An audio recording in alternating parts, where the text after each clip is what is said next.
آباد کې د پلیتو مردارو ښځو کړي هم عقل ښځې د انجیوز خدای مو بې خوباسه خدای د ښکلي شکلونه درکړل نو د خدای په دشمنۍ کې صرف کوئ چغې اوباسي لاسونه اوچت کړي دي کتبې لیکلي میرا جسم اور میری مرضی دا خو ته د خدای دشمني کې میرا جسم څه معنا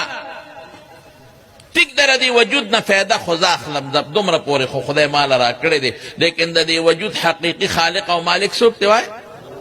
لږ شوق سره وایه وروسته ټول ملګري شوق سره وایه لږ ویښ شه شوق سره وایه حقیقي مالک خو الله دی زه پسې یم ځکه ته که د دې جسم خپله مالکه وې نو دا ښځه ولې پیدا کېدې ځان به دی لږ پیدا کړی و که نه نرښځیه دا خو نرښځي دي دا هلک ولې پیدا کېدی او چې زه د دې خپل غوږ مالک یم دا کڼېږم ولې زه د دې پوزې د دې سترګې مالک یم ړندېږم ولې نظر مې ولې کمیږي د دې خولې مالک یم غاښونه مې ولې وځي او چې ته د خپل ځان وجود مالک یې او ته به میرا جسم نو دا فالج دی ولې وایي لاس نه د سمسی جوړئ د خپې نه د کونټۍ جوړئ او د خولې نه د ډیوه جوړئ بیا ته اوبه بیږي میرا جسم په ځان فخر کې کبر کې چې زما وجود دا ستا وجود نه دی دا ستا وجود نه دی دا د الله ماله را کړی دی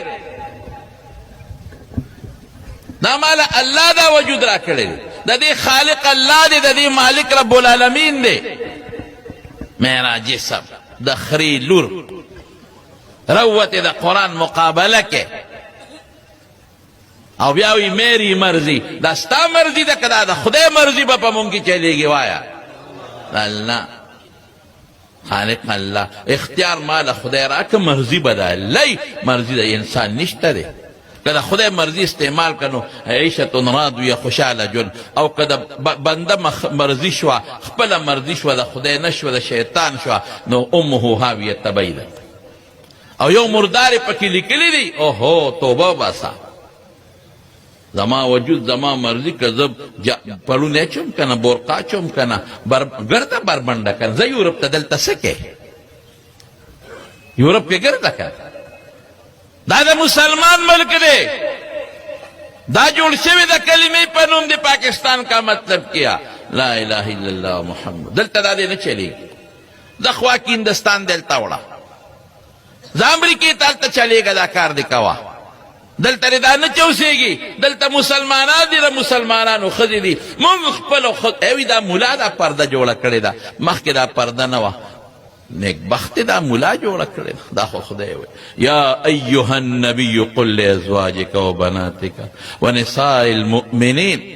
یدنین علیهن من جلابیبهن ای پیغمبره د امهات المؤمنین ته اعلان وکړه بیبیانو ته ای پیغمبر خپلو لوڼو مبارکو ته د اعلان وکړه او د مسلمانانو ښځو ته اعلان وکړه چې په ځان باندې برقې او پړونې ور واچوي دا خو زما وینا نه ده دا د چا وینا ده دا خو د رب العالمین وینا ده دا مولا پرده د یو بله خبره خطرناکه لیکلې ده وی دا نکاح چې تر څو پورې وي نو یې په ښځو به ظلم کېږي وی نکاح د دې مولا کار دی مولا دا نکاح ویلې د نکاح وی مخکې نه وه نیکبختو قرآن وی فانکحوا ما طاب لکم رسول الله مبارک فرمایي النکاح سنتي زما سنت دی النکاح سنتي دی ښه من به پکې نه وی امن بل روایت کې دی النکاح سنتي فمن رغب عن سنتي فليس مني دی کې من نشته بل ځای شته النکاح من سنتي فمن لم يعمل بسنتي فليس مني یو بل سره به نه مخلوط کوي کوشش کوي چې د حدیث والپاس ټکي پیغمبر وایي زما سنت وي دا د مولا کار دی یوې پکې ډېره خطرناکه خبره لیکلې وه وایي موږ د بچو وړلو مشینان خو نه یو وایي موږ د بچو وړلو مشینان خو نه یو ما ویله که زمونږ ښځې د بچو وړلو مشینان دي موږ پې فخر کوو زمونږ ښځې هم پې فخر کوي او تاسو وایئ چې موږ د بچو وړلو مشینان نه یو نو خاوندانو ته ووایئ چې یو دوه براله راوړئ تاسو راوړئ په خپلو مړونو که ولې نسل خو ضروري دی او تاسو لیکلی چې موږ د بچو وړلو مشینان نه یو ټیک د تاسو نه نو څوک به یې دله راوړي چې یو نه راوړي بل به راوړي نو خدای راوستی کینا وې دا سړي کې دوه راله راوړی مونږ خو الحمدلله په دې فخر کوو د پیغمبر په سنتو فخر کوو د قرآن په نصوصو په عمل مونږ فخر کوو مونږ وایو زمونږ ښځې ښه په شوق باندې دې ته تیارې دي چې مونږ بچي راوړو او زمونږ نسل د رسول الله مبارک امت پې خدای پاک زیات کړي دا مردارې ښځې دي یو څو راووتې بربنډې مونږ له چیلنج راکوي بچے دو ہی اچھے څومره چې تکړه شی ګورې څومره چې طالبانو ته خو بالخصوص ویم رسول الله مبارک فرمای تزوجوا الودود الولوده ډیر بچو والا ښځه وکړئ او رسول الله مبارک فرمای تناکحوا وتوالدوا وتناسلوا بچی راوړئ فإني أباهي بكم الأمم يوم القیامه قیامت پر ورځ به زه فخر کوم ستاسو په وجه په نور امتونو باندې او رزق څوک ورکوي لکه وایه راته شوق سره وایه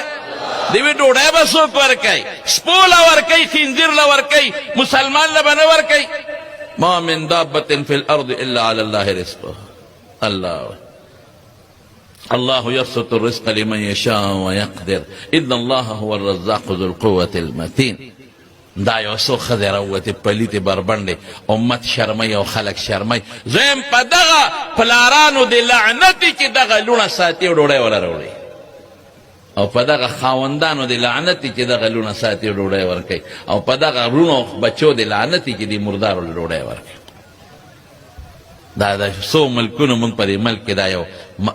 کس خلک راوختل په دې کې نشي کامیابېدی انشاءالله العزیز دې کې نشي کامیابېدی دا د مسلمان ملک دی د دې کې حیا شته او دې کې غیرت شته دا سسټم نه کامیابېږي